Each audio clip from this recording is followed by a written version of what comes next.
Hello, I'm Marsha Chan of Mission College, welcoming you to ESL 970G Advanced Grammar Review and Editing.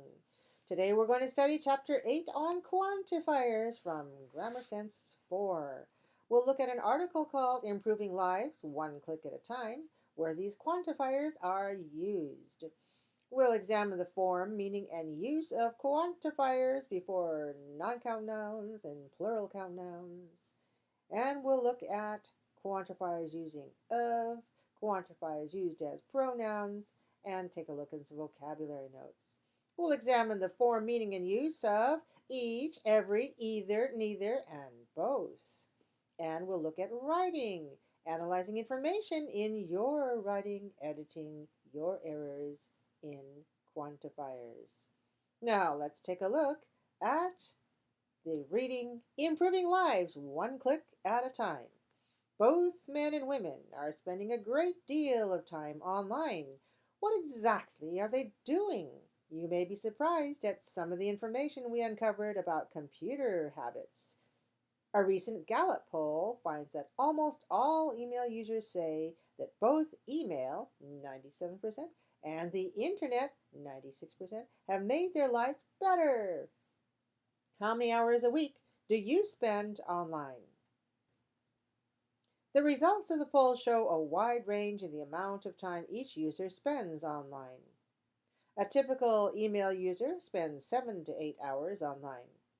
A lot of users spend fewer than 5 hours per week on the internet, but some spend 20 hours or more.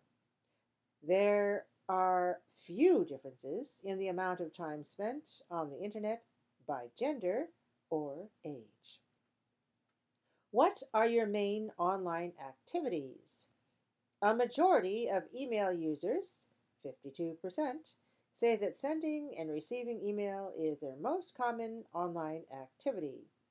Some, 32%, spend their time online searching the internet for information on topics that interest them.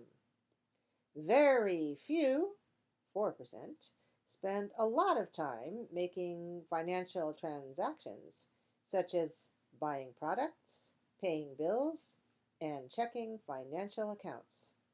Hardly any, 2%, send and receive instant messages more often than they send email or search for information. Men and women differ somewhat in their online activity. A large number of women, 61%, say that sending and receiving email messages is the activity they do most when online. Fewer men, 44%, say that email is the most common online activity for them. For men, searching the internet for information on topics of interest to them is nearly as common as sending email. In contrast, only some of the women surveyed, 23%, say searching for information is their most frequent online activity. How has email affected your use of the telephone and the U.S. mail? Many people say they now use the telephone and regular mail less than they used to, and about 1 in 5 indicate they use the telephone and regular mail much less frequently.